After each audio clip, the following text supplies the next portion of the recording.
მოგესალმებით ძვირფასო ტელემაყურებლებო.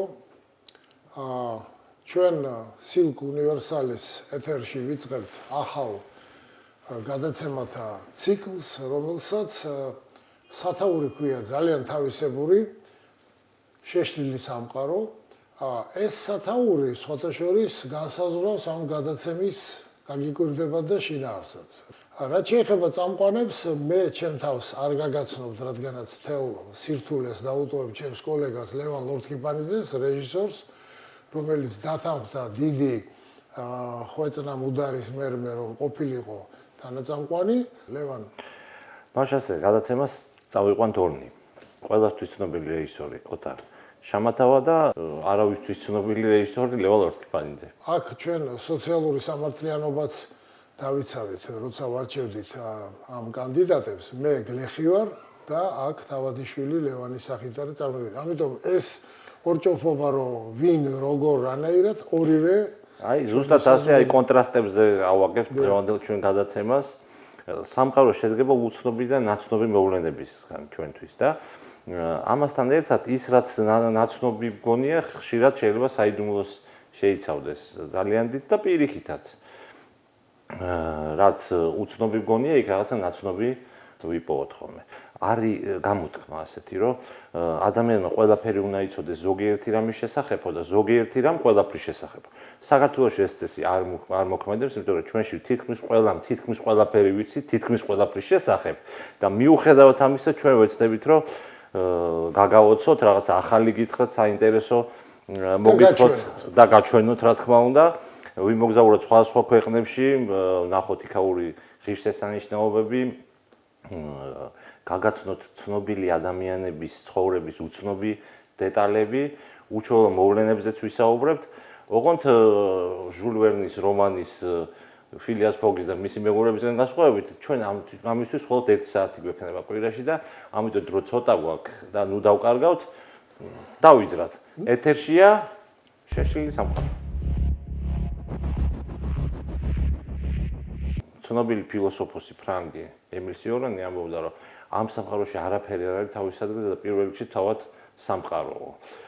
საერთოდ მე-20 საუკუნის დასაწყისში მოდაში იყო ეს ნიჰილისტური დამოკიდებულება სამყაროს მოწყობის მიმართ და შესაბამისად ამან გარკვეული დაღი დაასვა მაშინ ხელოვნებასაც. დაღი დაასვა შთაგონების წყაროდ იქცა, ასე ვთქვათ და გადაუჭარბებლად შეიძლება ითქვას, რომ ყველაზე ესეთი სანიმუშო ნაწარმოები, რომელიც იზიარებდა ამას, არის ედვარდ მუნკის ცნობილი ნორვეგიელი მხატვრის შედევრი ყვირილი. ზოგიერთ წყაროში არის კივილად წარმოდგენილი ემოციებიდან გამომდინარე თარგმანიც ასეა და მე მაინც ეჭვი, მაგრამ უმეტესწილად ეს ყველაფერი სადაც ადამიანურ ბიოგრაფიებს ეხება ჩემო ლევან, მაინც მიბული იყო იმასთან, რომ ეს ტრაგიზმი იმ ეპოქის დასრულდა პირველ ეტაპზე პირველი მსოფლიო ომით.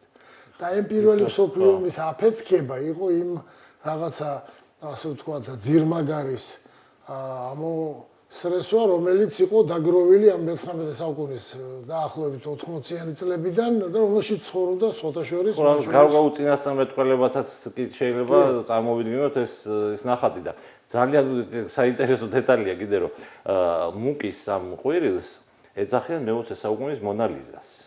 ეხლა ჩვენ კაცში ხედავთ მე-16 საუკუნის მონალიზას და მე-20 საუკუნის მონალიზას და შედეგი რა გზა გაიარა კაცობრიობამ, აი თვალნათელი არის. აი სამდე მივედით კაცობრიობა ამ 4 სხვათა შორის ისევ ამბობ მულო შენ გითხარი და ძალო შენ გაიგონეო, თორემ ბევრი ასეთი ტიპის შეკივლება დღესაც კუდ ასე ვთქვათ მული მოკრის ხოლმე და სადღაც გამოძახილები დღემდე მოყვება აი ყვირილს, რომელიც მაშინ მოხდა. მაშასე ნახოთ სიუჟეტი ამ გენიალურ ნამუშევარზე მუნკისზე და ჩვენ მან მოგვითხრობთ მის საოცარ ისტორიას, ფათერაკებით აღსავსე ისტორიას, რომელიც მას გადახდა თავს.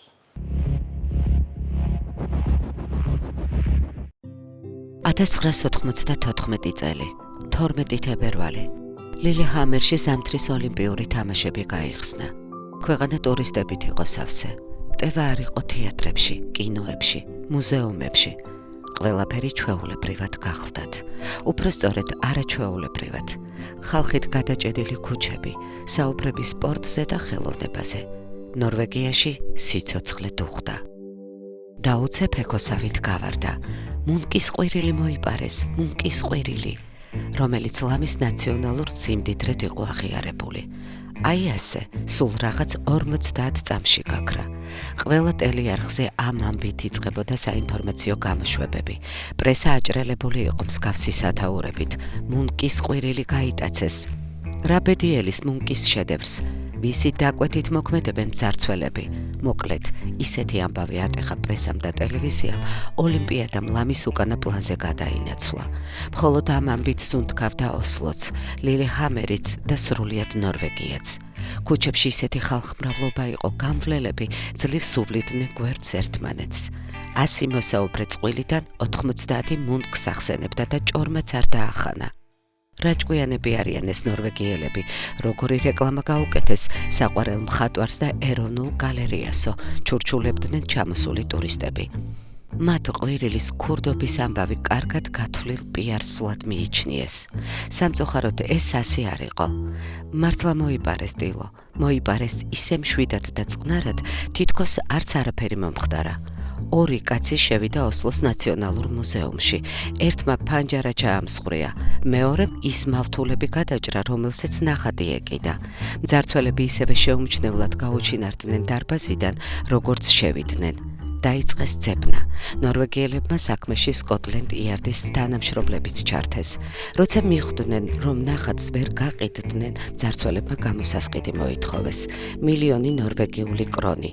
მთავრობამ ფულის გადახდაზე კატეგორიული უარი განაცხადა. პოლიციელებმა კი სადღო არა გადაუგდეს. ქურდებს ვიღაც ამერიკელი მიუგზავნეს. ვითომ პოლ გედის მუზეუმის თანამშრომელი, რომელიც მზად იყო ეყიდა ყვირილი და ოსლოს ნაციონალური მუზეუმისთვის დაებრუნებინა. სხვა რა გზა ჰქონდათ, დათანხმდნენ. ნახატი ნორვეგიაში ერთ-ერთ საკურორტო ქალაქში, ასგასტრანდში, სასტუმროში უვნებელი იპოვეს. 2 წლის შემდეგ კი 3 მძარცველი დააკავეს. ეს მუნკის ნახატების ქურდობის ერთადერთი შემთხვევა არ გახლავთ. არ გაინძრეთ, ძარცვაა. ეს სიტყვები, რომლებიც ასე მოგვაგონებს კვენტინ ტარანტინოს კრიმინალური საკითხავის დასაწყის და დასასრულს 2004 წლის 22 აგვისტოს ეკრანიდან კი არა ოსლოს მუნკის მუზეუმში გაისმა. დილით 11 საათზე პატარა, მაგრამ ძალიან პოპულარულ მუზეუმში 2 შავნიხბიანი მძარცველი შევიდა. მათ იარაღის ძალით თანამშრომლები აიძულეს დამცავი სისტემა გამოერთოთ. მუნკის ყვირილი და მადონა ჩარჩოებიდან ამოიღეს. იქ მყოფები იატაკზე გააწვინეს. გარეთ გავიდნენ, ჩასხდნენ მანქანაში, რომელიც ელოდებოდათ და გაუჩინარდნენ. პოლიციამ ახლაც დააგვიანა. მუნკის ნახატები მოიპარეს მესამედაც, მეოთხედაც. მოპარულ ნახატებში მაინც ყვირილი ლიდერობს. ოღონდ ერთხელ ერთი ვერსია წაიღეს, მეორედ მეორე. როგორც ცნობილია, მუნკმა ყვირილის 4 სხვადასხვა ვერსია და მრავალი გრავიურა შექმნა. ნახატი, რომლის ხმაც გესმის და გზარავს, რომელშიც მხატვარმა საკუთარი ცხოვრების ტრავმები აკინცა და მსოფლიოს ხელისგულზე დაუდო. თავდაპირველად ბუნების ყვირილი დაარქვა, შემდეგ სასოწარკვეთილება, ბოლოს ყვირილზე შეჩერდა. ყვირილის 3 ვარიანტი ნორვეგიაში ინახება, მეოთხე კი 2012 წელს აუქციონზე $119 მილიონ გაიყიდა. იმ დროისთვის ეს ყველაზე დიდი ფასი იყო, რომელიც ხელოვნების ნიმუშში გადაიხადეს. ახლა ბევრს ბჭობენ, როგორ და რის საფუძველზე შეიქმნა ყვირილი. და 1891 წელს მუნკი მეგობრებთან ერთად ეკებერგის მთაზე ავიდა, საიდანაც ოსლოს თვალწარმტაცი ხედი იშლებოდა. მზე ჩადიოდა, უცებ ცა სისხლისფერი გახდა, სევდამ შემიპყრო. ფიორდი და ქალქი ალში იყო გახვეული. მეგობრებს ჩამორჩი, შიშისგან კანკალებდი და უცებ ბუნების კივილი გავიგონე. წერდა მხატვარი დღიურში. ამ ემოციამ არ მოასვენა და 1893 წელს ყვირილის პირველი ვერსია შექმნა, რომელსაც თავდაპირველად სასოწარკვეთილება დაარქვა. ხელოვნებათმცოდნეები ნახატის არსის ორ ინტერპრეტაციაზე დავობენ. ზოგს მიაჩნია, რომ თვითონ გმირია სასოწარკვეთილი, შეშინებული და საკუთარ ემოციას უხმო ყვირილით გადმოსცემს. ზოგი კი ფიქრობს, რომ სურათზე გამოსახული უფორმო, უსქესო არსება ყურებზე იფარებს ხელს, მსოფლიოს გმინვის და ბუნების ყვირილის ხმა რომ არ გაიგოს. სურათის უკანა პლანზე კიდევ ორი ფიგურაა, რომელთათვისაც სრულიად უცხოა ის ემოცია, რასაც მთავარი პერსონაჟი განიცდის. არსებობს ვერსია, რომ ნახატზე გამოსახული არსება მართლაც პერუელი მუმიაა, რომელიც მუნკს შეიძლება 1899 წელს პარიზში მსოფლიო გამოფენაზე ენახა. არც ისე დიდი ხნის წინ ცნობილმა იტალიელმა ანთროპოლოგმა საკუთარი აზრი ამცნო ხელოვნების მოყვარულებს. შესაძლოა მუნკს ფლორენციის არქეოლოგიის მუზეუმში სხვა ინკების მუმია ენახა, რომელიც კიდევ უფრო მეტად ჰგავს ნახატზე გამოსახულ არსებას. პერუელ მუმიას მუშტები აქვს სახესთან მიბჯენილი, ინკების მუმია კი ხელის კულებს იფარებს ყურებზეო. ის ვერსიაც არსებობს, რომ ყვირილი მხატვრის მანიაკურ დეპრესიული მდგომარეობის ნაყოფია, რასაც მეწამულიც ამოწმობს. თუმცა ამ მოსაზრების წინააღმდეგ 2003 წელს ფიზიკოსმა რასელ დეშერმა და ასტროფიზიკოსმა დონალდ ოსოლონმა გაილაშქრეს. მეცნიერთა აზრით წითელიცა სულაც არ არის გადაჭარბება და ის მხატვარს ნამდვილად შეეძლო ენახა. საქმე ისაა, რომ 1893 წელს ინდონეზიაში ვულკანი კრაკატაუ ამოიფრქვა. ჰაერში ფერფლი გაიფანდა. ამის გამო მსოფლიოს მრავალ ქვეყანაში რამდენიმე თვის განმავლობაში ცას არ ნახული სისხლივით წითელი შეფერილობა ჰქონდა.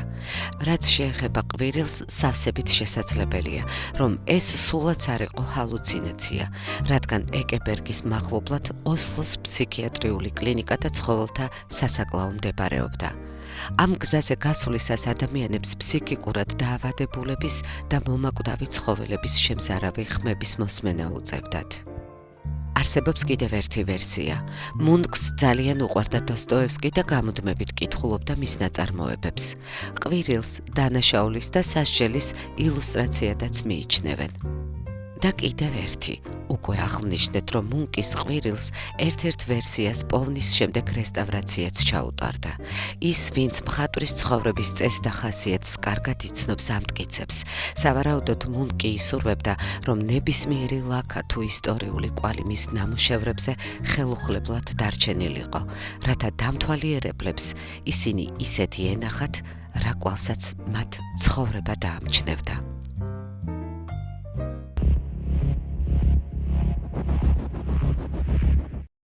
იცი რა, იმდენად მოქმედებს ესეთი ემოციურია ეს ყველაფერი, რომ ასე ადვილად ჰაიჰარად ვერ საუბრობ, ვერც ედვარდ მუნკის ტრაგიკულ ცხოვრებაზე, იმიტომ რომ იცი რა, რომ ნახავ მის ბიოგრაფიულ რაღაცა ესეთ რეპერებს, ხო, რაღაც მინიშნებებს. ძალიან ტრაგიკული ოჯახიდან არის. დაწყებული დის გარდაცვალებით, მეორე დის შიზოფრენიით, თავისი ურთიერთობით ამ ოჯახის წევრებთან, თავის უცნაური სიყვარულების ჯაჭვით. რა თქმა უნდა, და იზახოდა კიდევაც თვითონაც წერდა, რომ სიკვდილი და შეშლილობა და ავადმყოფობა აკვდიდანო თითქოს მომზდებდა, დაბადებიდან მომზდებდაო. მან თქვა რაღაცა მართლა გენიალური სიტყვები ერთ წინადადებაში სრულად ახსნა რაღაცა არსი ექსპრესიონიზმის, რომ ისინი, ანუ იმპრესიონისტები, ხატავენ იმას, რასაც ხედავენო და მე ვხატავ იმას, რაც ვნახეო. პირველი მითი შთაბეჭდილებით არ ხატავ. თავს გადახდილი. ხშირად ხდებოდა ხოლმე კრიტიკის ხარცეთში მუნკი. დაუმსახურებლად პრინციპში ალბათ დღეს და მაშინდელი ექსპერტები ან არ იყვნენ მზად ასეთი ხელოვნებისთვის ალბათ. ან კიდე სხვა რაღაცა მიზეზები იყო, მაგრამ მას რა თქმა უნდა ყავდა თაყვანისმცემლები, ის ადამიანები, ვინც მას აძლიერებდა, ხელოვნებას ყოველთვის სჭირდება ესეთი ხალხი გვერდით და ერთ-ერთი გამორჩეული იყო ცნობილი იმ პერიოდში წერალი, ხა დღეს შეიძლება ჩვენთვის ბევრისთვის უცნობი იყოს ეს ადამიანი, მაგრამ მაშინ ძალიან პოპულარული იყო ფშიბიშევსკი, პოლონელი წერალი, სტანისლავ ფშიბიშევსკი, რომელიც იცავდა მუნკს და მაშინვე გრძნობდა მის გენიალურობას და ერთ-ერთ გამოფენაზე, რომელიც ძალიან გააკრიტიკეს ამ ხელოვნებაცოდნეება და მეტიც რამის დილეტანტი უწოდეს და ურჩიეს მუნქს, რომ ცოტა დაიხვეწეო ამ შენ ხელობაშიო, წარმოდგენილი იყო ნახატი. ეჭვიანობა. სამი ფიგურაა გამოსახული აქ, წინა პლანზე არის გამოსახული კაცის შეწმუხნული სახით, ანუ ეჭვიანი კაცი, რომელიც გავდა ფშიბიშევსკის და უკანა ფონზე ესეთი მოკეკლუცე ახალგაზრდა წყვილი ედვარდ მუნკი და ფშიბიშევსკის მეუღლე დაგნიველი. აი ესეთი საინტერესო ამბავი იყო. ქალბატონმა დაგნიმ კიდევ ერთხელ დამარწმუნა რა რიგ ტრაგიკული შეიძლება იყოს ერთი ადამიანის ხვედრი.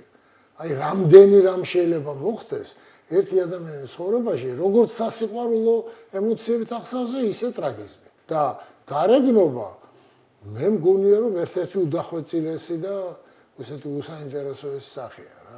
და აი ხა ამაში თავად დავწმუნდებით, ნახავთ სიუჟეტს დაგნი იუელზე და მის გადაკვეთაზე საქართველოსთან.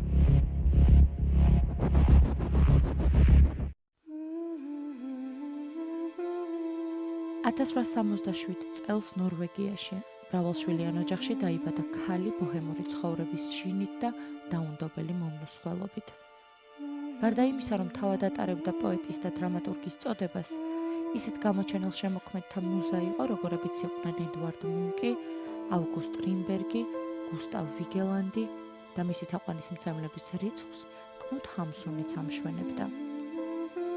ის უნდა შეგეგრძნო, რომ მერე მისი აღწერა მოგეხერხებინა, თქვა დაგნიზე ედვარდ მუნკმა. 1890 წელს ის ოსლოში გადავიდა საცხოვრებლად და დიდი ალბათობით სწორედ ამ დროს დაუახლოვდა ერთ-ერთ ყველაზე ცნობილ ნორვეგიულ მხატვარ ედვარდ მუნკს. როგორც ცნობილია, დაგნი უელმა იმდენად დიდი გავლენა იქონია მუნკზე, რომ ის თავისი რამდენიმე ცნობილი ნახატის მოდელად გამოიყენა.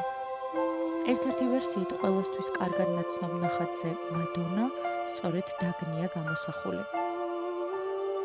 კიდევ ერთი ვერსიით სწორედ დაგნია გამოსახული ნახატზე ეჭვიანობა. უკანა ფონზე აღბეჭდილი ადამისა და ევას ფიგურები მუნკი და დაგნი არიან. წინ კი დაგნის ქმრისა და მუნკის მეგობრის სტანისლავ ფშიბიშევსკის სახეა გამოსახული. 1893 წელს დაგნიმ ცნობილ პოლონელ მწერალ სტანისლავ ფშიბიშევსკიზე იქორწინა. ამის გამო ფშიბიშევსკიმ ცოლი მარტა ფორბერი და ორი შვილი მიატოვა. სტანისლავსა და დაგნისაც ორი შვილი შეეძინათ, თუმცა არც მათი ქორწინება აღმოჩნდა ბედნიერი. ამის მიუხედავად მათი ურთიერთობა თითქოს არასდროს დამთავრებულა.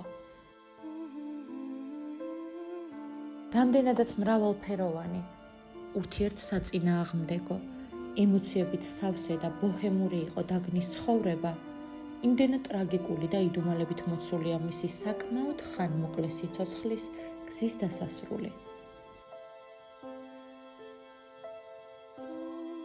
რაც ყველაზე მთავარია, ეს ყველაფერი სწორედ თბილისში მოხდა. 1901 წელს დაგნიზე შეყვარებულმა ემერიკმა ფშიბიშევსკი და თავად დაგნი საქართველოში დაპატიჟა. ბოლო მომენტში სტანისლავმა წასვლა გადაიფიქრა. დაგნი 6 წლის ვაჟიშვილთან ზენონთან ერთად მარტო ეწვია თბილისს და გრანდ ჰოტელში დაბინავდა. 1901 წლის 5 ივნისს სასტუმროს ნომერში ბურუსით მოცულ ვითარებაში თავში ერთი გასროლით ემერიკმა დაგნი მოკლა და მეორე დღეს თავიც მოიკლა. მკვლელობის მოტივი დღემდე გაურკვეველია. არსებობს ეჭვი, რომ ემერიკმა დაგნი ფშიბიშევსკისთან შეთანხმებით მოკლა. დაგნიველი თბილისის რომაულ კათოლიკურ სასაფლაოზე დაკრძალეს. 1999 წელს კი კუკიის სასაფლაოზე, წმინდა ნინოს ეკლესიის ეზოში მდებარე საზოგადო მოღვაწეთა პანთეონში გადაასვენეს.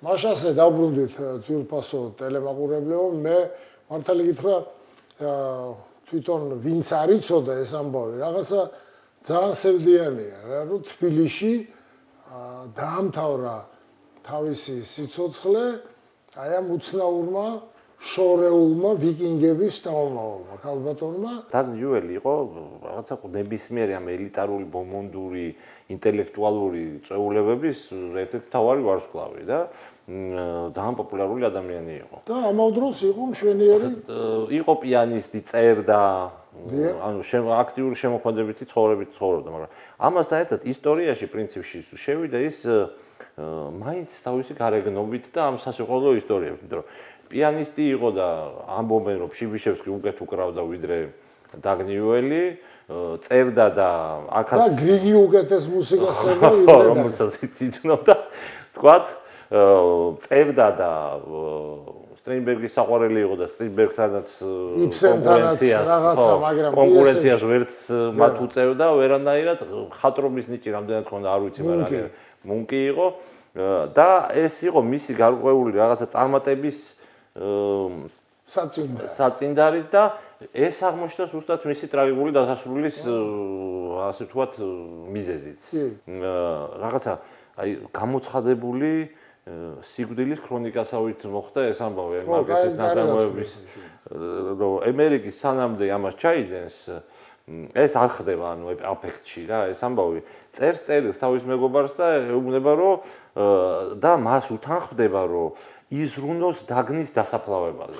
მის დასაფლავებაზე არა, აი დაგნის დასაფლავებაზე რომ ყვავილებით უნდა იყოს მორთული მისი სასახლე, ბევრი ყვავილებით და ხო რაღაცა აი ძალიან საინტერესოა და კიდე ერთი ამბავი არის და ძალიან საინტერესო რომ ასევე ერთ-ერთ ჟურნალისტურ ასე ვთქვათ გამოძიებაში ვკითხულობთ რომ თითქმის რა ვიცი 80 წლის შემდეგ თუ მეტის არა 1999 წელს 98 წლის მერე 18 წლის მერე დაგნიუელმა უკვე გარდაცვლილმა ამდენი ხნის დაგნიუელმა კვლავ შეძლო კაცების მოხიბლა რა და მისი ხო მის მიმართ იმ კუკიას სასაფლაოს დირექტორი მაშინდელი აღმოჩნდა შეყვარებული ამ ადამიანში ამ ლეგენდაში სურათს ინახავდა თავის კაბინეტში მისი თავიდან ანუ გადმოსვენება სხვა ადგილას გადმოსვენება ასე ვთქვათ მოაწყო თავისი ჩვენ ქართული ინტელიგენციის თანხლებით და ასე შემდეგ რაღაც ფილმიც არის დოკუმენტური იმ პერიოდის გაკეთებული სადაც რაღაც მრავალხმიანი სიმღერით აცილებენ აი ეს გადმოსვენება ზემოთა გუგიიდან იმ თავარ ადგილამდე და ფილმია გადაღებული იმ პერიოდის 99 წელი ანუ რეალურად 21 საუკუნის კარიბჭეზე. ხო, ეს საოცარი ისტორია მარტო ესე ქართველები რომ აღმოჩნდით გარეული აი ამ დიდ ასე ვთქვათ ისტორიაში, მაინც. საერთოდ მუნკს ჩვეოდა რაღაცა ტრაგიკული სიყვარულის ისტორიები.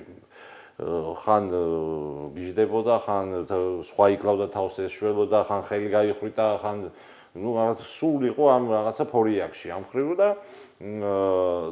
ახლა ვისაუბროთ მეორე ადამიანზე რომელიც ასევე სერიოზული კავალერი იყო სასიყვარულო ბრძოლების მაგრამ მსგავსი ტრაგიკული ისტორიები მას არ ემართებოდა ჩვენ ვისაუბრებთ დღეს ადამიანზე რომელმაც ესეთი მასშტაბური შეიძლება ესეთი მასშტაბური არა ასეთი მნიშვნელოვანი ვერაფერი ვერ შექმნა თქვათ ხელოვნებისთვის და სოფლიო კულტურისთვის, მაგრამ ყველაზე მონუმენტური ძეგლი დადო ნამდვილად დადო ექსპრესიონიზმის ისტორიაში. ჩვენ ნახავთ ახლა სიუჟეტს ამ ადამიანზე და მერე დავბრუნდებით სტუდიაში.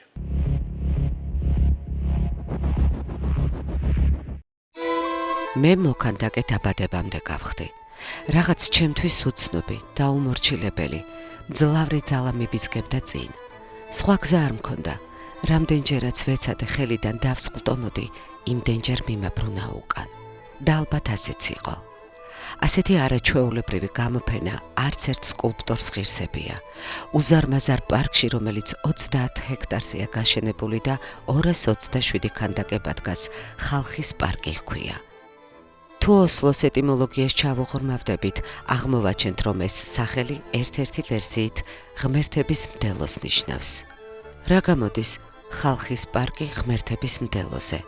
ლოგიკური არა, და თუ ეს ყველაფერი ლოგიკაში ჩდება, არც ის უნდა გაგვიკვირდეს, რომ ამ საოცარი ქმნილებების ავტორი მართლაც დაბადებამდე იყო სკულპტორი. გენიოსიც იყო, მაგრამ ამავე დროს მიზანთროპიც. იმდენად ჩაკეტილი საკუთარ თავში, რომ ემალებოდა ყველას და ყველაფერს. რამდენჯერაც სთხოვეს ემოგზაურა სხვადასხვა ქვეყანაში და ნამუშევრები წარედგინა ხელოვნების მოყვარულთათვის, იმდენჯერ ჩაიბურტყუნა. თუ უნდათ თვითონ ჩამობრძანდნენ აქ, მე მათ გარეშეც კი ვიცი რა ფასი აქვს ჩემს ქმნილებებსო. ბერლინში სასტუმროში გაიცნო მუნკი, რომელიც მასზე 6 წლით უფროსი იყო. დიდ დროს ატარებდნენ ერთად, საუბრობდნენ, სვამდნენ, მეძავებსაც კი იყოფდნენ. ბოლოს ქალების გამოიჩხუბეს და დაშორდნენ, მაგრამ ამ პერიოდის ურთიერთგავლენაზე საუბრობს ყველა ხელოვნებათმცოდნე, ვინც მათ შემოქმედებას კარგად იცნობს. მუნკის ნახატების გავლენით ვიგელანდი ეჭვიანობის და სიკვდილის თემით ინტერესდება. მუნკი კი ვიგელანდის ქანდაკებების გავლენით შიშველის სხეულით. ამბობენ, რომ მხატვარი ცხოვრების ბოლომდე ეჭვიანობდა სკულპტორზე და ცოფებს ყრიდა, როცა ახსენდებოდა, რამ სუყე შეკვეთა მიიღო ქალაქის მესვეურთაგან. ვიგელანდის პირველი შეკვეთა ტრონჰეიმის ტაძრის რეკონსტრუქცია გახლდათ. ცნობილი ნორვეგიელების, იბსენის, ჰამსუნის, გრიგის ბიუსტების შემდეგ შექმნა ნობელის პრემიის მედლის მოდელი და მუშაობა დაიწყო ნორვეგიის პარლამენტის წინ შადრევანზე. დაუწუნეს, ეწყინა. ამ დროისთვის მას უკვე ჰქონდა სახელოსნო. გადაწყვიტა იქ სტუმრები დაეპატიჟებინა და ეთქვა, კარგი, რადგან არ მოგწონთ, შვედეთში გადავიდან. ნორვეგიელებმა იეჭვიანეს და სთხოვეს, შადრევანი არ წაეღო ნორვეგიიდან, მაგრამ მას ადგილი მაინც ვერ მოუძებნეს. და აი ამ დროს დაიწყო ოსლოს რეკონსტრუქცია. გეგმის მიხედვით უნდა დაანგრეულიყო მოქანდაკის სახლი და სახელოსნო. დიდხანს იბრძოლა, მაგრამ ბოლოს დათანხმდა. სამაგიეროდ მიიღო დაფინანსება მთელი ცხოვრების განმავლობაში. სახლი, სახელოსნო, მასალა, ფული და მიწის უზარმაზარი ნაკვეთი ფროგნერ პარკში. პირობა კი ასეთი იყო. მისი ყველა ნამუშევარი ოსლოს საკუთრება იქნებოდა. ასეთ შანსზე ყოველი მხატვარი ოცნებობდა, მაგრამ ვიგელანდი რის ვიგელანდი იყო, რომ არ ეწუწუნა. ამბობდა, რომ ეშმაკს გაურიგდა. ამის შემდეგ 35 წელი ბაღში გაატარა. არც ერთ ქანდაკებას სახელი არ დაარქვა. მნახველმა თვითონ გადაწყვიტოს, რას გადმოვცემ ამა თუ იმ ქანდაკებითო. ჯერ დაწუნებული შადრევნის იდეა განახორციელა, რომელსაც მოჰყვა დანარჩენი ფიგურები. მთავარი ჭიშკარი 5 დიდი და 2 შედარებით პატარა კარისგან შედგება. შეხვალ და სრულიად სხვა სამყაროში ხვდები, ვიგელანდის სამყაროში. ვერც იაზრებ ისე ექცევი შთაბეჭდილების ქვეშ. ივლი და მიადგები გაბრაზებული ბიჭის ქანდაკებას. ამბობენ, რომ სკულპტორმა ამ ქანდაკებაში, რომელიც ოსლოს სიმბოლოდ იქცა, გააცოცხლა საკუთარ არსებაში ჩაბუდებული მარადიული ბავშვი. მთელი ცხოვრება ყველათი და ყველაფრით უკმაყოფილო და გაღიზიანებული. სხვათა შორის ამ ბიჭის ემოციას მუნკის ყვირილის, მთავარი გმირის ემოციას უტოლებენ და კიდევ ერთი პარალელი ყვირილსა და გაბრაზებულ ბიჭს შორის. ბერლინში ერთად ცხოვრებისას მეგობრებმა მეძავის გამოიჩხუბეს. საშინლად ბრაზიანმა ვიგელანდმა მხატვარს მისი ახლად გამოქანდაკებული ბიუსტი ესროლა, რომელიც მილიმეტრებში ასცდა, თორემ ადგილზევე მოკლავდა. მუნკს ისე შეეშინდა სახლიდან გაიქცა და მას შემდეგ ახლოსაც არ ეკარება სკულპტორს. მოგვიანებით კი ამ ამბით შთაგონებულ ხელოვნებათმცოდნეებში საქილიკო თემა აგორდა. გაინტერესებთ რატომ ყვირის მუნკი? გაბრაზებული ბიჭის ეშინიაო, ამბობდნენ. თუმცა ამ ხუმრობაში სიმართლის მარცვალი მართლაც იყო. ჭიშკარში შესვლისთანავე აღმოჩნდებით 100 მეტრიან ხიდზე, რომლის გასწვრივაც 58 ქანდაკება დგას. ეს სიცოცხლის ბორბალია, ტექნიკურად ყველაზე რთულად შესასრულებელი ქმნილება პარკის მთავარ იდეას, სიცოცხლის უსასრულობას გამოხატავს და როგორც ამბობენ, ყველაზე მეტად უყვარდა ავტორს. სწორედ სიცოცხლის ბორბლისგან იშლება პარკის პერსპექტივა და საუკეთესო ხედი მონოლითზე. 180 ტონის 17 მეტრიან ერთიან მარმარილოს სვეტზე, რომელზეც 14 წლის განმავლობაში 121 ფიგურა ამოტვიფრა. ადამიანების სხეულები ერთმანეთში გადახლართულა და მათ ერთი თემა სიცოცხლისკენ და სულიერი სრულყოფისკენ სწრაფვა აერთიანებთ. ეს არის ჩემი რელიგია. თქვა ვიგელანდმა ერთხელ და მეტი კომენტარი აღარ გაუკეთებია. პარკის განუყოფელი ნაწილია მზის საათი, გრანიტის კვარცხლბეკზე დამონტაჟებული ბრინჯაოსგან შექმნილი კონსტრუქცია. კვარცხლბეკზე ზოდიაქოს ნიშნებია გამოსახული, მზის საათი მარადიულად შეგვახსენებს დროის დაუნდობლად სწრაფ დინებას. თავად სკულპტორი გრანდიოზული პარკის გახსნას ვერ მოესწრო. 1 წლით ადრე 1942-ში გარდაიცვალა. გახსნის დღიდან მნახველი არ მოკლებია ღია ცის ქვეშ გაშენებულ ამ არაჩვეულებრივ გამოფენას. ქანდაკებების ზოგს აღაფრთოვანებს, ზოგს აღიზიანებს მათი სიშიშვლის გამო, მაგრამ ამის მიუხედავად მაინც იქ მიდიან, იკრიბებიან და საკუთარ არგუმენტებს უზიარებენ ერთმანეთს. ბჭობენ, ფოტოებს იღებენ, კამათობენ, სტატიებს წერენ, უზარმაზარ მნიშვნელობას ანიჭებენ დეტალებს. მოკლედ, ისე იქცევიან, როგორც საშინლად არ მოსწონდა ნორვეგიის მთავარ სკულპტორს, სულ რომ დასცინოდა ჟურნალისტებს და ხელოვნებათმცოდნეებს. მაგათ რა იციან, რაზე ვფიქრობდი, ამა თუ იმ ფიგურას რომ ვაქანდაკებდიო, ამბობდა და ცინიკურად ჩაიცინებდა ხოლმე.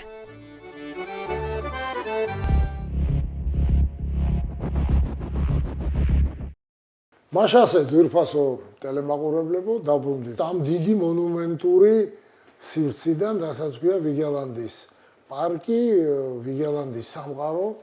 ამ ფიგურებს შორის არის რამოდენიმე ფიგურა, რომელიც არის ძალიან საინტერესო. ერთი არის, ერთ-ერთი ყველაზე პოპულარული, რა თქმა უნდა, მამაკაცი, რომელიც იგერიებს ბავშვების ურდოს, ხო? რაღაცა ერთი ბავშვი ფეხზე აქვს, საკუთარ მეორეს ისვრის, რაღაცა მესამეს ურტყამს და მეორე არის ქალი დგას 4-ზე და ბავშვები აზრის ზურგზე. რაღაცა თითქოს რაღაცა ტვირთი იყო ეს ვიგელანდის ეს ოჯახი თუ აი რაღაცა ამას გაურბოდა, აი მის ნაშრომებში ეს ჩანს. არც მუს და არც ვიგელანს ოჯახი არ შეუქმნა. მიუხედავად ამ დიდი სიყვარულის ისტორიებისა და კიდე ერთი რაღაცით ვგანან ერთმანეთს, რომ ყველაზე პოპულარული ამ პარკში რატო არ ვიცი, მაგრამ ასეა, არის გაბრაზებული ბავშვი, რომელსაც მუნკის ნახატის არ იყოს, ამასაც ხშირად იპარავდნენ რა. და კიდე ერთი თვისება აქ ამ პარკს ჩვენ ახლა ვნახეთ და თუ დააგვერდით თქვენს, რომ ფიგურების, აქ წარმოდგენილი ფიგურების უმრავლესობა არის შიშველი. ერთხელ მოხდა 2007 წელი იყო, მე მგონი, როცა ვიღაც უცნობებმა შევიდნენ და ამათ ეროგენულ ადგილებზე ააკრეს რაღაცა შავი ფურცლები. ნამდვილად გირჩევთ, რომ თუ შემთხვევით მოხვდებით ოსლოში, აუცილებლად ნახოთ ეს პარკი, იმიტომ რომ ერთ ჭკვიან კაცს აქ ნათქვამი, რომ ყველაზე კაი გემოვნებაო, აქო ჩვენ მეხსიერებასო. რაც მნიშვნელოვანია, იმას იმახსოვრებს და რაც უნიშნელოა, იმას თუმცა როგორც დღეს ირკვევა, ეს შენი ჟესტი შეიძლება ჩაითვალოს თქვა მარაოს მოძრაობა, თორე არის რაღაცები, უბრალოდ კი არ აგდებს მეხსიერება. იმ საწყობში აგდებს რაღაც მომენტში შეიძლება დაჭირდეს. სხვა კონტექსტში ამბობ. შეიძლება დაჭირდეს. და მე რა მომეწონა კიდე შენს აი ამ პასაჟში, რომ ეს სიუჟეტი ვიგელანდის და შემდეგი რაღაც სულიერი არა, მაგრამ ვიზუალური მხარით ერთმანეთ, იმიტომ რომ რაღაც ტურისტულ მარშრუტს აგრძელებს. სამოგზაურო თემაზე გადავედით უნებლიეთ. დიახ, ახლა და აი ამ პარკს ხო აქ სიუჟეტშიც იყო ნათქვამი, ეძახიან ადამიანთა ბაღს, პარკს ღმერთების ველს. აი ჩვენ ახლა ამ ღმერთების ველს გავყვებით და აღმოჩნდებით სრულიად ზღაპრულ სამყაროში, რომელიც ადამიანის ხელით არ არის შექმნილი. აი თვითონ ეს ბუნებრივია. ამიტომაც საინტერესოა ეს კონტრასტი ჩვენი მაყურებლისთვის, რომ ნახოს ადამიანის მიერ ხელქმნილი სივრცე და ღმერთების ველი. და ღმერთების ველი. ნახოთ სიუჟეტი და მე დავბრუნდეთ სტუდიაში.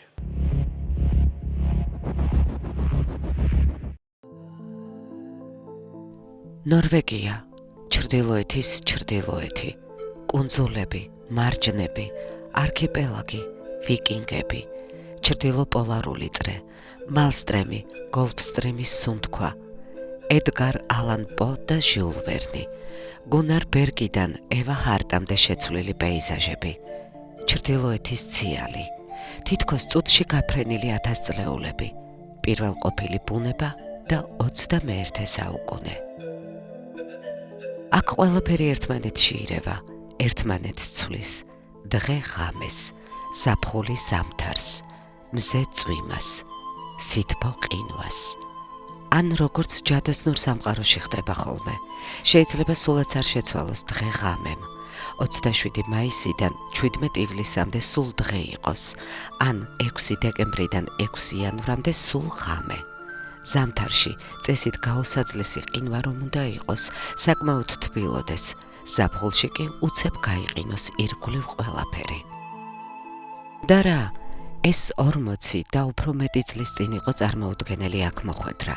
ახლა კი დაჯავშნე ბილეთი და გაფრინდი, ვინ გიშლის, გადალახე პოლარული წრე და იქ ხარ, ლეგენდარულ ლოფოტენებზე, რომელიც ერთ-ერთი ლამაზი და განსხვავებული ადგილია დედამიწაზე. ასეთი პირველყოფილი და ველური სახით შემონახული ბუნება ჩვენს პლანეტაზე ძალიან ცოტა ადგილზე თუა შემორჩენილი.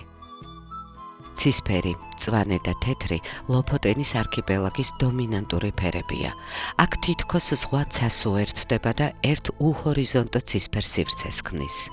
ზორმოხტისფერი მთების მწვერვალებიც ცისფერ ნისლში ინთქმება. მათზე შეფენილი თოვლის ქულები კი თითქოს მარჯნის ქათქათა პლაჟებს ეხამება.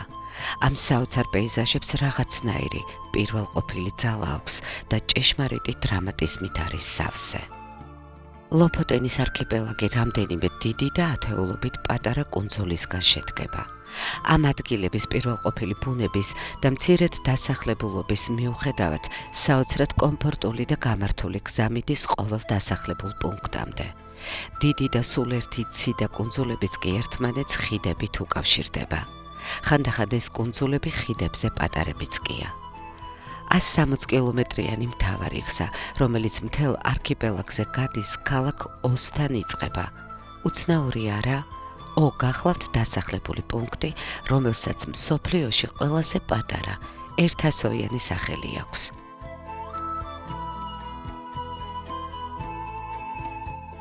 ლოფოტენებზე შემოსავლის მთავარი წყარო გახლავთ ტურიზმი და ვირთევზა. წლის განმავლობაში ჩამოსული ტურისტების რიცხვი 10-ჯერ და მეტჯერ აჭარბებს ადგილობრივი მცხოვრებლების რიცხვს. რაც შეეხება ვირთევზას, ეს ამბავი მართლაც საარაკო და დაუჯერებელია. აქ წელიწადში 28 მილიონ კილოგრამს იჭერენ. თევზჭერის სეზონი იანვრიდან მარტის ჩათვლით გრძელდება. მერე გამოშიგნავენ, სპეციალურად გაკეთებულ ხის ხარიხებზე კიდებენ და 3 თვის განმავლობაში აშრობენ მზეში, წვიმაში, თოვლში თუ ქარში. ზუსტად ასე აშრობდნენ ვირთევზას ვიკინგებიც. ამბობენ, რომ წესების დაცვით გამომშრალი საკვებ თვისებებს მარადიულად ინარჩუნებს. ყოველ შემთხვევაში 10 წლის შემდეგაც გემრიელი და უწყინარია. აქ გარშემო ყველგან თევზია. ჰაერშიც თევზის სურნელი ტრიალებს. აქაურობა მეთევზეების სამოთხეა. გამომშრალი ვირთევზა ბაკალაო დელიკატესად ითვლება და ესპანური, იტალიური, გერმანული, დანიური და იაპონური სამზარეულოს განუყოფელი ნაწილია. კილო $40 ღირს და აურაცხელი რაოდენობით გადის ნორვეგიიდან. გამომშრალ თავებსაც კი არ ყრიან. აფრიკაში, ნიგერიაში ჩააქვთ, მოკლედ ვირთევზა ლოფოტენების დედოფალია. თუ ესა თუ ის ქალაქი განთქმულია სახვითი ხელოვნების, კულტურის, არქიტექტურის, არქეოლოგიის, ხელნაწერთა თუ კიდევ მილიონი რამის მუზეუმით, ლოფოტენებზე თქვენ შეგიძლიათ გამომშრალი ვირთევზას მუზეუმს ეწვიოთ და დაათვალიეროთ. ჰენინგსვერი ტიპური ინდუსტრიული დასახლებაა, რომლის ერთადერთი ქუჩაც წყლით არის დაფარული და ქალაქის მთელი ძირითადი ცხოვრება ამ წყლიან ქუჩას უკავშირდება. აქ ბრუნდებიან მეთევზეები. ამ ქუჩით მიცურავენ ახლობლები ერთმანეთთან სტუმრად. ამ ქუჩით მიცურავენ ადამიანები მაღაზიებში, სკოლებსა თუ სამსახურებში. აქ 500 ადამიანი ცხოვრობს. მე-19 საუკუნეში ის ლოფოტენების კუნძულების სამრეწველო ცენტრი ყოფილა და მოსახლეც 3-ჯერ მეტი. ახლანდელი ჰენინგსვერელები ზოგი მეთევზეობას მისდევს, ზოგი ცნავს ყიდულობს და ტურისტები კლდეებთან არწივების სანახავად დაჰყავს. არწივებს ტერიტორიები დაყოფილი აქვთ და ერთმანეთის შიშით ვერც ბედავენ საზღვრების დარღვევას, თორემ აბა იქ ნახეთ ბუმბულების ფრიალი. ამაყად ლივლებენ ცაში, მაგრამ ვირთევზასთან ისინი ცუძლურები არიან. საკმარისია ტურისტმა თევზის ნაჭერი გადააგდოს წყალში, მაშინვე ელვისებურად დაეშვებიან, აიტაცებენ ნადავლს და ვითომც არაფერი, ისევ ზვიადად აგრძელებენ ლივლივს.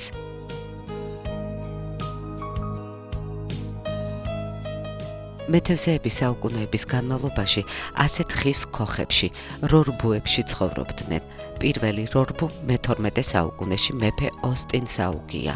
ღარიბებს წითელი ფერის რორბუები ჰქონდათ, რადგან წითელი საღებავი იაფი ღირდა. შედარებით მდიდრებს თეთრი და ოქროსფერი. ახლა ასეთ რორბუებში მყუდრო სასტუმროებსაც აღმოაჩენთ.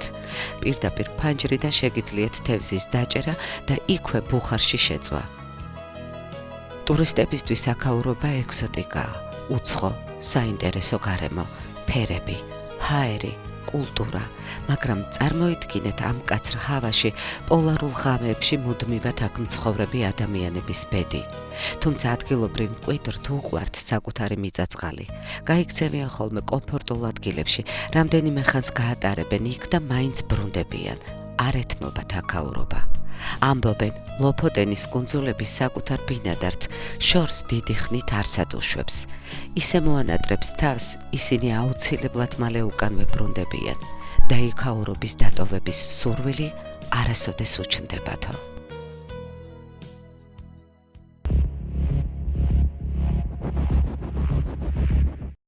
მაშასე დაბრუნდით ძვირფასო ტელემაყურებლებო, მე რამდენად ამ ჩვენს მყუდრო სტუდიაში და იმ მართლაც უცნაურად საინტერესო და ენით აუწერელი სამყაროდან, რომელიც მართლაც ლევანმა სწორი ბრძანა რაღაც აი ღმერთების გაკეთებულია დიზაინი და შესრულებულია ნატურაში. რაღაცა აშკარად. ოდინმა, ძველმა ოდინმა ეთქვა რომ იყო მონაწილეობა ამ ამბავში და სხვა სკანდინავიურმა ღვთაებებმაც. ალბათ, ხო. და ალბათ შემთხვევითი არ არის, რომ ამ ადგილს ეძახიან სრულყოფილი რაღაც ლაკონურ სრულყოფილებას, საერთოდ სილამაზის და ბუნების, რაღაც ასე უწოდებენ. ბევრი რაღაცით არის საინტერესო აქ მოგზაურობა, ძალიან ბევრი რაღაცით, ჯერ ერთი სამშობლოა ვიკინგების და ერთ-ერთი უძველესის, ვთქვათ, შენობა ნაგებობა ვიკინგების აქ არის აღმოჩენილი და ყველაზე დიდიც მათ შორის და ყველაზე დიდი საცხოვრისი ვიკინგების აღმოჩნდა სულ 80 კვადრატული მეტრი. მეფის სასახლე იყო 80 კვადრატში. ნუ რეალურად ეგ თავისუფლად შეეწერებოდა კომუნისტების დროინდელ დიღმის ხრუშოვკებში. რაღაცა იმაში. ონცი ჩაითვლებოდა დიდ. რა თქმა უნდა. ეს მან კიდევ ერთი საინტერესო დეტალია, მაილსტრომი ქვია. და ეს მაილსტრომი არის ერთ-ერთი სახიფათოესი მსოფლიოში მორევი. ძალიან ბევრმა ცნობილმა მწერალმა მიუძღვნა, ნუ თუ არ მიუძღვნა, ყოველ შემთხვევაში ეს მაილსტრომის მორევი გამოიყენა თავის ნაწარმოებებში, მათ შორის დიდმა ედგარ ალან პომ და ჟულ ვერნმა. ახალგაზრდა ჯოს სტუდიაში მოვიწვიოთ სტუმარი, რომელიც ჩვენ საუბარს ამ ზღაპრულ ქვეყანაზე, რომელსაც ნორვეგია ჰქვია, ბევრად უფრო წონაც გახდის.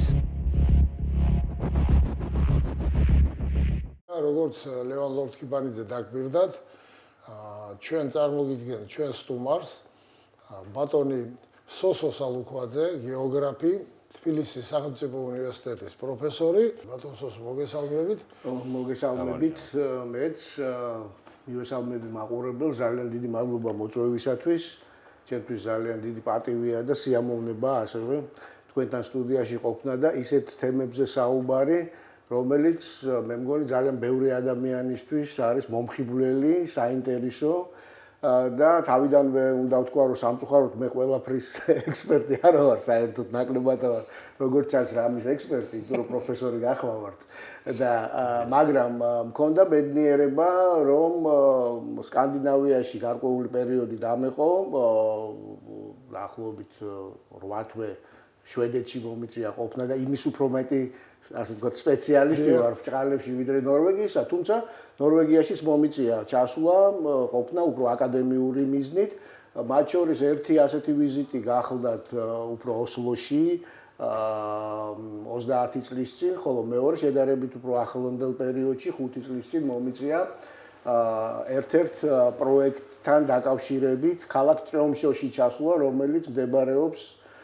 პოლარული წრის მიღმა და არც თუ ისე შორს აი იმ ლოფოტენის სწორედ არქიპელაგიდან, რომელიც ასე მშვენივრად არის ნაჩვენები იმ კლიპში, რომელიც თქვენ მოამზადეთ. ძალიან ბევრ ადამიანს მაგალითად ეს რაღაც ერთი ხალხი გონია, მთელი სკანდინავია. რითი არის გამორჩეული ნორვეგია, თქვათ ამ დანარჩენები? ძალიან საინტერესო კითხვაა. იცით რა, ხო, ნუ მოდით ესე ვთქვათ, ხო, ზოგადად ერის შესახებ საუბარი ძალიან რთულია, მაშინაც კი, როდესაც საკუთარ ერზე საუბრობ, იმიტომ რომ ეს კლიშეები ხან მუშაობს, ხან არ მუშაობს, მაგრამ ნუ რაღაცა დამახასიათებელი ნიშნები ყველა ერს ნამდვილად გააჩნია. ზოგადად სკანდინავებისთვის დამახასიათებელია მოწესრიგებულობა, აი შვედებისთვის სტრუქტურიზებულობა, ნორვეგიელებისთვის უფრო მეტად ემოციურობა ვიდრე შვედებისთვის, როგორც თვითონ აღნიშნავენ, იმიტომ რომ ამის ესე დაჭერა ძალიან რთულია. თანაც უნდა გავითვალისწინოთ ისიც, რომ სკანდინავია ეს ის ქვეყანაა, რომელიც ყველაზე უფრო გვიან გათავისუფლდა ყინულების ასე ვთქვათ, საფარისაგან ბოლო გამყინვარების დროს ნორვეგია განსაკუთრებით, ხო? ანუ გვიან ჩასული ხალხია, მაგრამ მათ ჩაიტანეს იმ არეალში ინდოევროპული ენა, რომელიც არ არის აუცილებელი, რომ თლათ ერთნაირი ყოფილიყო ყველა ხალხებისთვის, ისინი ერთმანეთში ასე ვთქვათ, ირეოდნენ, ებრძოდნენ ერთმანეთს. ისინი ძალიან ფოკუსირებული არიან საქმეზე, ანუ აი რაღაცაზე რომ ლაპარაკობ, ჩემნაირად არ დაიწყებენ მოდებას უკაცრავად თავის თვითონ პირდაპირ უპასუხებდნენ, თქვათ რა არის დამახასიათებელი. ნორვეგიელები გაცილებით უფრო ემოციურები და უფრო ინდივიდუალურები არიან, ვიდრე შვედები, რომლებიც უფრო ჯგუფურად მართვის, ასე ვთქვათ, სიტუაციას ხო არიან დაუფლებული და სხვათა შორის ისიც არის გასათვალისწინებელი, რომ მათ მიუხედავად აი ამ ახლო ყოფნისა და ერთმანეთთან სიახლოვისა, ისტორიულადაც, ეთნიკურადაც და ასე შემდეგ, სხვადასხვა ისე წარიმართა მათი ისტორიული განვითარების ხაზი, რომ ცოტა განსხვავებული მემკვიდრეობა გააჩნიათ, იმიტომ რომ შვედებს უფრო მეტად კავშირი ჰქონდათ, ანუ მათი ვექტორი მოდიოდა ბალტიის ქვეყნებზე, ფინეთზე და რუსეთზედაც, ხო? მისი გავლით, ხოლო რაც შეეხება ნორვეგიელებს, მათი ვექტორი უფრო ბრიტანეთისა და ირლანდიის მიმართ წარიმართა და სხვათა შორის ამითიც ხსნიან, რომ ნორვეგიელები რაც არ უნდა გასაოცარი იყოს, ცოტა უფრო მუქები არიან ვიდრე შვედები, როგორც ამბობენ. ასე რომ ეს არ არის ერთი და იგივე ხალხი, მაგრამ თუ კი ორ ქვეყანაში შეიძლება ახლო ყოფი ხალხი ცხოვრობდეს, ესენი ნამდვილად ერთ-ერთი ყველაზე უფრო ასეთები არის. ძალიან ბევრი დიდი შვედი და ძალიან ბევრი დიდი ნორვეგიელი საკმაოდ ტრაგიკული ემოციების ხალხია. ამავ დროს ცოტა დეპრესიული. ხო, რაღაცა მომენტი არის. საინტერესო შენიშვნაა, იმიტომ იმის გამო, რომ ბუნებრივი პირობები ძალიან მკაცრია და თანაც არის ძალიან ხანგრძლივი ბნელი პერიოდები, აი ეს ბუნებრივი გარემო მაინც დეპრესიას, რა თქმა უნდა, ქმნის და თვითმკვლელობის პროცენტი ერთ-ერთი ყველაზე მაღალია მსოფლიოში, მიუხედავად იმისა, რომ ამის პარალელურად რამდენადაც პარადოქსული არ უნდა იყოს, სწორედ ეს ქვეყნები ითვლება ყველაზე ბედნიერ ქვეყნებად, როგორც თვითონ ამბობ. ანუ ერთი მეორეს როგორც ჩანს არ გამორიცხავს და ისედაც კი რა თქმა უნდა აი სიმუქე გარკვეული განსაკუთრებით წლის იმ დიდ ნაწილში, როდესაც მზე ადვილად დასანახი არ არის, ნამდვილად ჭარბობს. თუმცა ეხა გახასხასებული ეს მდელოებიც ნამდვილად ძალიან სისფერიცაც კარგი სანახავია, როდესაც ზაფხულია, მაგრამ ძალიან ხანმოკლეა. თქვა დაწყებული რეალურად კნუთ ჰამსუნიდან რაღაცა უცნაური ასეთი ლინკები არის მიბმული შვედურ ნორვეგიულ რაღაცა ვნებებს და საქართველოს. ბრწყინვალე თემაა, იმიტომ რომ მე-19 საუკუნის ბოლო, მე-20 საუკუნის დასაწყისი მართლაც საქართველოსთვისაც, ისე როგორც მთელი ევროპისთვის რაღაც გამორჩეული პერიოდი იყო, როდესაც ეხლა გლობალიზაციაც და ევროპეიზაცია განსაკუთრებით აქ შემოსული იყო და ეს კაუჭები, სწორედ როგორც თქვენ კარგად ბრძანეთ, უკვე მაგ პერიოდში ჩავარდა. სადღაც მათ შორის თბილისის უკვე ასე ვთქვათ საერთო სივრცის ნაწილი გახდა, რომელსაც შემდეგ გამოეთიშა. ანუ ეს სამყარო ჩვენთვის საინტერესოა, ცნობილია ყოველ შემთხვევაში გარკვეული წრისთვის. ისე დეტალია უცნაური, თქვენი აზრიც მინდოდა სოსო ბატონო გამეგო, იმიტომ რომ ლევანს რო ვკითხე, ლევანმა ესე ქარაგმულად საინტერესო რომ კნუთ ჰამსუნი ამ შემთხვევაში იყო დიდი, ასე ვთქვათ, თაყვანისმცემელი ფაშისტების. და გაგიკვირდა ბევრ კარგ მოღვაწეს სოფლიოში. კუისლინგის ხანდაჭერი და ასე შემდეგ, მაგრამ რაც საერთოდ დაგაბნევთ, ტელემაყურებელს გულისხმობ, ძვირფას მან თავისი ნობელის პრემია ის თანხა რაც მიიღო აჩუქა ვის, იცი? არც მეტი, არც ნაკლები იოზეფ გებელს.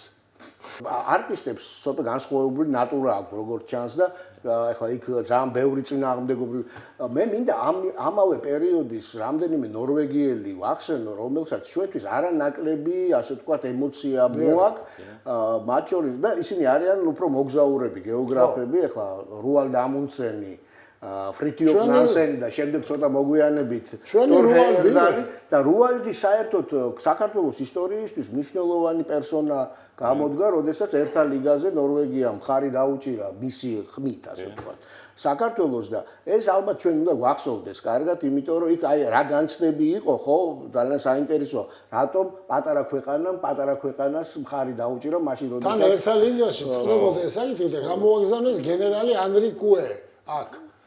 ნუ ქართველებმა მისი გვარიდან გამომდინარე როგორ დაატრიალეს ეს მისი პატივისცემა ხომ გასაგებია და ეს კაცი ისე დაიბნა რომ წავიდა. ჯერ რომ მე მგონი ადრეა ამათი ერთა ლიგის საკითხების ინტენსიური კვლევა.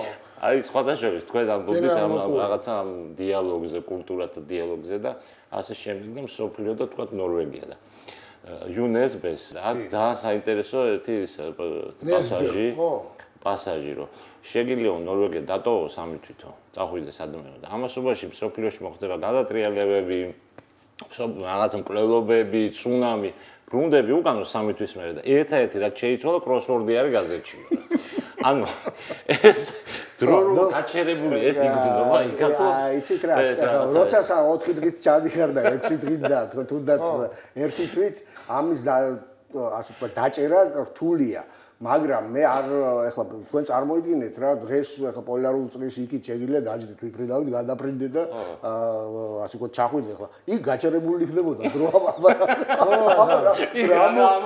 ერთადერთი ის ბუნებრივად არის დრო გაჩერებული საზე ვაიხედავთ ეს საოცარი ლილივი ზოგადად ეხლა გასაგებია რომ პოლარული წრის მიღმა ეს 6 თვე გრძელდება და დიდი ხანი მაგრამ შიგნითაც არ აკლებს ეხლა მე დეკემბერში ჩავედი სტოკჰოლმში რომელიც გაცილებით უფრო სამხრეთით დილით მივდიოდი 10 საათზე ჩემს ასე ვთქვათ დეპარტამენტში და მომქონდა ოთახი რომელსაც ზევიდან ეხსნებოდა სარკმელი მხოლოდ იმიტომ რომ დაკეტილი ის პატარა სტუმრისთვის ეგეთი მანსარდული ტიპის იყო და 5 საათზე ბრუნდებოდი სახლში და სანამ ეს რა ქვია კვირა არ დადგებოდა მზეს ვერ ვხედავდი ამ ოპტიმისტურ ნოტზე რომ ამბობენ ერთი მოსკოვში რაღაც ადრე ცხოვრობდა ზამთარში მომიწია ჩემს ერთ ახლობელთან დგმური იყო ის თვითონ ხო და ღამე დგებოდა ხოლმე, ნუ აი დაახლოებით 7-ზე ბნელოდა.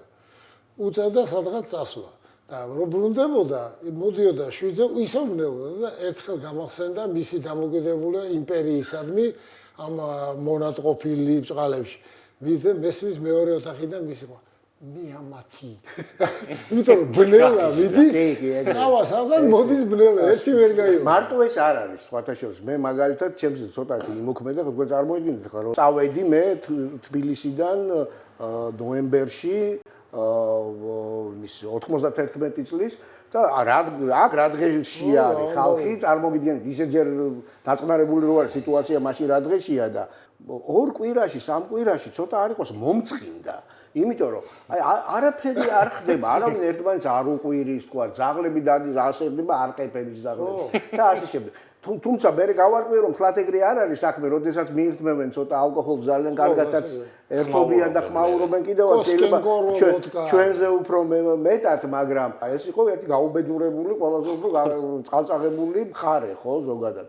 არა რესურსი, არა მიწა, არა მიწა კი იყო, მაგრამ ნუ ახლა დასამუშავებლად უარგისი, არა ისეთი სერიოზული რაიმე სიაღისეული, პირველი მნიშვნელოვანი, ასე ვთქვათ, რესურსი ნორვეგიისთვის ეს იყო ჰიდრორესურსები და ნავთობი, რომელიც გვიან აღმოჩნდა და სხვათა შორის ნორვეგიას ყველაზე კარგი შეთანაწყობა მოუწია ჩემი აზრით.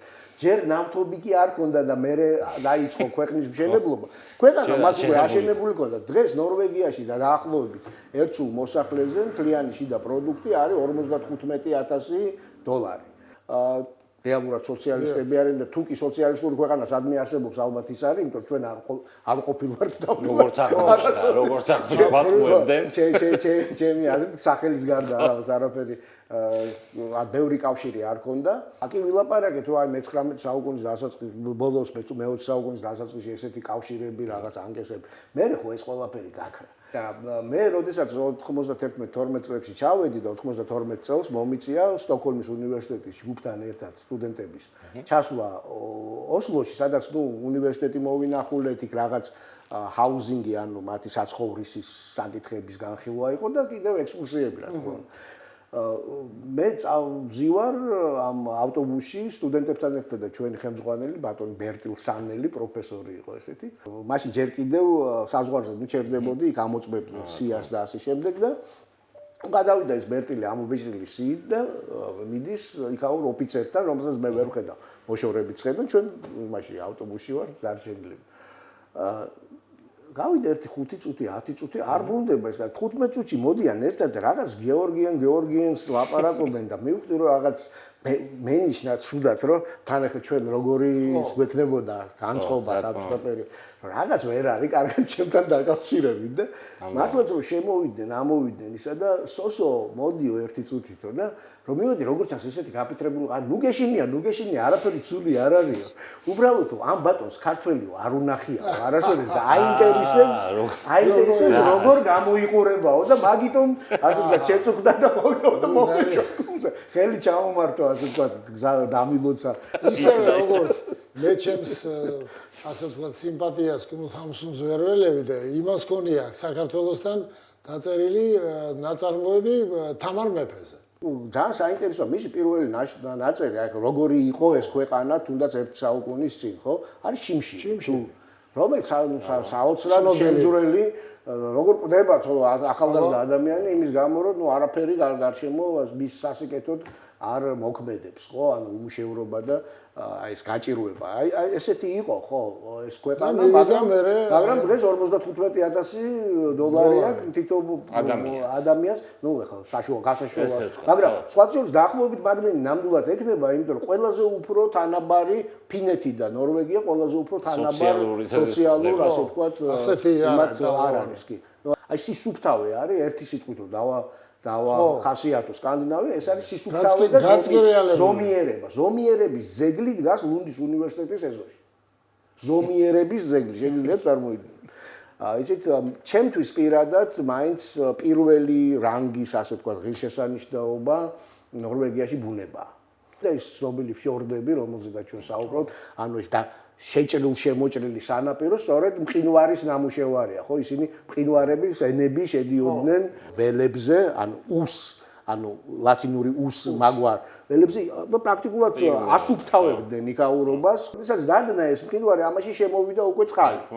და წარმოიშვა ის საოცრება, რაღაც ერთგვარი კანიონები, ხო, რომელიც ასე ვთქვათ, შედის ზოგჯერ ძალიან ღრმად დედამიწაში. და მე პირადად როცა იქ ვიყავი, მოვახერხერო ფეხით ავედი ჰოლმენკოლენზე. აი იქიდან რომ გადახედავ სწორედ ეს ოსლოს ფიორდი, რომელიც ისეთი ახლა მკლდოვანი არ არის, როგორც ჩრდილოეთით უფრო, ხო? მართლა ხვდები, რომ ხარ სამყაროს დასალიერზე. სადაც ჰორიზონტი და წყალი და ხმელეთი ერთმანეთს ერწყმის და აი ძალიან ისეთი მისტიკური ისეთი განცდა გამიჩნდა მე და ეს სანახავია ჩემი აზრით. ხა მე რომ კიდე მომიწიოს იქ ჩასვლა, აუცილებლად ამას გავიმეორებ. ასე რომ არ მოიწყენს ადამიანს, ოღონდაც ფული უნდა კონდეს ბლომად. იმიტომ რომ ძალიან მე და ლევანი ჯერჯერობით ალბათ არ ვიჩქარებთ წასვლას. სანამ გამდიდრდებოდეთ? დაველოდებით იმას ეროვნული პროდუქტის ჩვენზე გადმოეცემა. რომელიც და თქვენც არ დაგივიწყებთ მაგ შემთხვევაში. დიდი მადლობა ბატონ სოსოს, თვითონ ტელემაყურებლებო. ამ ოპტიმისტურ ნოტზე რომ გაჩნდება მალე ერთიანი ეროვნული პროდუქტის ის პროპორცია რომ სამივე წავალთ დასათვალიერებლად, ამ ოპტიმისტურ ნოტზე გემშვიდობებით. მე დიდ მადლობას მოგიხდით, გადაგიხდით თქვენ და მაყურებელს დიდი მადლობა, ეს იყო ჩვენი პირველი გადაცემა, კეთილი იყოს თქვენი ფეხი, ასე ვთქვათ. კეთილი იყოს შენი. მით უფრო როცა ასეთ მაჟორულ განწყობაზე ასე ვამთავრებ და კარგად გრძანდება. მადლობა. მადლობა. შევხვდებით შეშლილ სამყაროში.